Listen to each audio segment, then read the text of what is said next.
IPL RCB வெற்றி கொண்டாட்டத்தில் 11 பேர் உயிரிழந்த சம்பவம் பெரும் துயரத்தை ஏற்படுத்தியுள்ளது. IPL தொடரின் இறுதிப் போட்டியில் பஞ்சாப் அணியை 6 ஓட்டங்களால் வீழ்த்தி முதல் முறையாக RCB அணி கோப்பையை கைப்பற்றியது. இதனை அந்த அணியின் ரசிகர்கள் வெற்றி பெற்றது முதல் தற்போது வரை வெறித்தனமாக கொண்டாடி வருகின்றனர். பெங்களூரில் நேற்று 6 மணி அளவில் சின்னசாமி மைதானத்தில் RCB வீரர்களுக்கு பாராட்டு விழா நடத்த தீர்மானிக்கப்பட்டிருந்த நிலையில் சின்னசாமி மைதானத்தை நோக்கி RCB ரசிகர்கள் படையெடுக்க ஆரம்பித்தனர். இதனால் அங்கு பாரிய கூட்ட நெரிசல் ஏற்பட்டது. மேலும் RCB வீரர்கள் வரும் வரை பொறுமையாக இருக்காமல் ஸ்டேடியத்தின் சுவர்கள் மற்றும் வேலிகளில் ரசிகர்கள் ஏறிச் செல்ல தொடங்கியதால் அங்கு பெரும் பரபரப்பு ஏற்பட்டது. இதனால் ஏற்பட்ட கூட்ட நெரிசலில் சிக்கி 11 பேர் உயிரிழந்துள்ளதுடன் 20க்கும் மேற்பட்டோர் படுகாயம் அடைந்த நிலையில் வைத்தியசாலையில் அனுமதிக்கப்பட்டுள்ளதாக இந்திய ஊடகங்கள் தெரிவித்துள்ளன.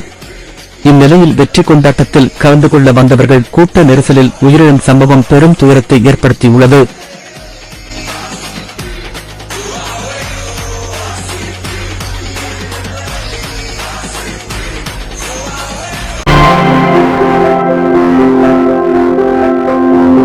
மேலதிக தகவல்களை அறிந்து கொள்ள CNX தமிழ் ஃபேஸ்புக் செய்தி பக்கத்தை பார்வையிடவும்.